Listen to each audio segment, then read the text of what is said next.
I remember opening my French exam results and like just staring at it because I was so sure I had passed, completely sure. I had studied for months, I had done everything I was supposed to do, and then I saw it 48 out of 100. And I just remember thinking, wait, how is this even possible? Because a few months before that, I had already passed my DELF A2 exam. I mean, take a look at my beautiful result here. So in my mind, everything was simple. A2, check, then B2, done. That was the plan. But that result made no sense to me. And what's even more interesting is I didn't feel like I had failed immediately. I just felt, I think the word is confused. Yeah, I just felt confused because nothing about my preparation told me that result was coming. And honestly, that moment stayed with me for a very long time because 3 years later, I moved to Canada because of French. And so the question is, how do you go from 48 out of 100 to using French to relocate your life? Well, that's what today's video is about.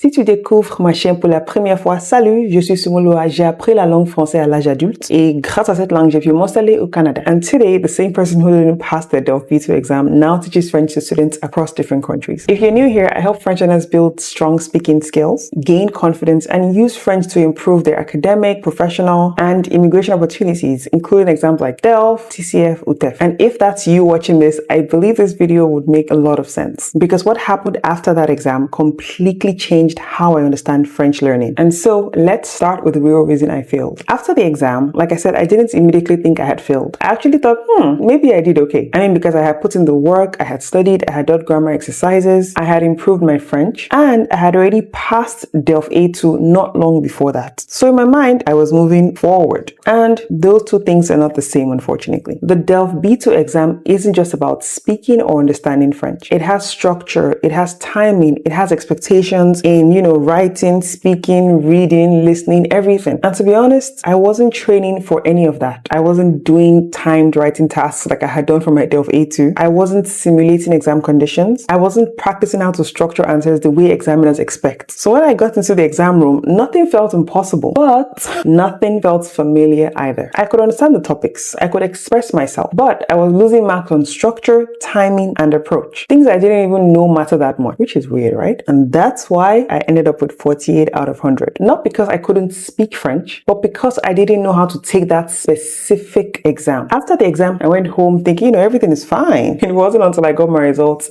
that everything shifted because that's when I started replaying the whole experience in my head. And suddenly, things started making sense in a way I didn't like. I realized I hadn't been as prepared as I thought. Not in French, please don't get me wrong, but in exam strategy, specifically for the DELF B2 exam. And that realization stayed with me longer than the result itself. And so around that time, I had a decision to make. I could retake the DELF B2 and try again, or I could take a step back and rethink everything. However, something else was also happening in the background. I had started hearing more about Canada. Not in I have a huge grand plan kind of way yet. More like it was slowly entering my awareness. And then in early 2019, I came across a thread online on Nairaland. And in that thread, I remember someone mentioned writing a French exam for Canadian immigration, the TEF exam. And that was the first time something clicked. Because up until that point, I was still thinking in terms of, I need to pass the DELF exam. But suddenly I realized, there's another pathway entirely. And maybe I didn't need to go back and repeat the same exam again. Maybe I needed to change my direction completely. Now, if you have been researching French exams, you already know it gets confusing very quickly. We have the DELF exam, we have the DEF exam, we have the TCF exam. They all sound similar, but they are not the same thing. And more importantly, they don't test you in the same way. What I started to realize was this. It was never just about being good at French. It was about understanding how each exam is built. And that changed everything for me because for the first time, I stopped asking, how do I improve my French? And I started asking, how do I pass this specific exam for this specific goal? That shift alone made everything clear. Now, here's something I need to be honest about. By the time I started looking into the TEF exam seriously, I wasn't a beginner. I would say I was already at a good B2 level. Like I said, I had written the B2 exam in December 2018. So even though I didn't pass according to the examiner because I got 48 out of 100, I would still say I had at least a good B2 level. You get it? It may not have been the perfect advanced B2, but it was a good B2 level. So this wasn't me starting over from zero. This was me already having a foundation, but realizing I needed a different strategy. Do you get? And so I gave myself time. I didn't rush it. I would say I spent about 4 months, maybe slightly more, probably about 4 months. I can't remember now, but I took my time to deliberately prepare for the TEF exam. Not just learning French, but preparing for the exam. And I would also explain why I took so much time. As you can clearly clearly tell I'm a native English speaker. However, I had failed the IELTS exams 3 times, and so this had gotten me extremely discouraged, and I just kept wondering, if I'm not able to pass the English exam that I have been speaking for over 20 years, how on earth would I be able to pass this French exam? And so around that time I said, Sumo, it's time for you to get a tutor. Because guys, you wouldn't believe I actually got a tutor for English because I just wasn't passing the writing aspect. So like I say, it's not always about understanding the language. I needed someone to explain to me how the exam worked. And so I want to be very clear about this. My tutor back then didn't teach me the French language, okay? He taught me how to train for an exam. That is a completely different skill. He didn't just focus on correcting my grammar. He focused on how I answered the questions, how I structured arguments, how I managed time during writing tasks, how I responded under pressure. Things I had completely overlooked before when I was getting ready for my DELF B2 exam. And slowly things started to click because I realized something important. Like I said, I wasn't starting from zero. My French wasn't the problem. It was simply my preparation strategy. And once that changed, everything else became easier to fix. When I eventually started for my TEF exam, I think in July 2019, I wasn't guessing anymore. I knew what each section was testing. I knew how to structure my responses. I knew how to manage my time. And that time, I passed my exam. And I'll say not just pass. I mean, take a look at my result here, right? I did excellently well. I got 3 C's and 1 B2. The same person who got 48 out of 100 in the DELF B2 exam. And honestly, it still surprises me when I think about it. Because the language didn't suddenly change. The approach did. And so if you are preparing for a French exam right now, or you've already had a setback, let me tell you what I wish I understood earlier. First, know exactly which exam you are writing. This sounds simple, but a lot of people miss it. DELF, DALF, TEF, TCF, they are not the same thing. They might have some similarities, but please know that they test different things in different ways with different expectations. And if you're doing this for something like Canadian immigration, you need to make sure you're preparing for the right version of the right exam, because that clarity alone can save you a lot of time, money, and confusion. Stop studying only French. Start preparing for the exam, because honestly, there's a difference. You can improve your French and still feel unprepared in the exam room. That was my experience. What changes everything is practicing the format, okay? Timed writing, speaking under pressure, understanding what each section is actually testing. Please, I've said this again. Understanding what each section is actually testing, because the exam is not only checking what you know, it's checking how you perform under time and structure. Third, please get guidance, but get the right kind of guidance. Not just someone who explains French to you, but someone who helps you understand how to approach the exam itself. Because at some point, vocabulary is not the problem anymore. Structure becomes a problem. Timing becomes a problem. Confidence under pressure becomes a problem. And if you've ever sat an exam like this, then you know exactly what I mean. And finally, please don't let one result define your timeline, because I promise you, one result is not your story. It's just information. It tells you what to adjust, not what to quit. I failed once, I adjusted, and I moved forward. And that's really what this journey is about. Not perfection, just progression. Looking back almost 8 years later, I think it's about 8 years now, I don't see that exam as something I failed anymore. I see it as the moment I started learning the right way, because it forced me to stop relying on effort alone and start thinking about strategy. And that shift is what eventually took me from 48 out of 100 to moving forward with French in a way I never expected. And so if you're in that place right now where you failed something or you're not getting the results you expected, I want you to consider something. Maybe the problem isn't you. Maybe it's the approach. And once that changes, everything else can change too. And so if you are a complete beginner just looking to start learning French, okay, this year, Sumo, I want to start learning French, or you want to get back on the bandwagon and you would love a clearer roadmap for your French journey, I created a French fluency guide. It organizes everything for you from beginner to advanced, which is from the A1 to the C1 level. So you always know what to study next, and you're not guessing your way through and just looking for what to study. So many people have gotten this guide. I mean, take a look at what they have said about it, which is absolutely amazing. I'm happy to help in any way that I can. If you would love to grab the guide, all you need to do is check out the first link in the description box below. It's the first line there. Just click on it and the guide is yours. And also, I would love to hear from you. Have you ever failed a French exam, or are you preparing for one right now? Tell me in the comments. I always read everything and try to respond. And if this video helped you, please send it to someone who needs it. Someone who thinks one bad result means the end of their progress. Because sometimes it's just the beginning of doing things differently. And lastly, if you want to understand how French actually connects to moving to Canada, I've made another video where I break down the full process step by step, from the exam you should be considering to how the scoring works and what actually matters if your goal is immigration. You can click the next video to watch it. Until I see you in the next video, bonne journée.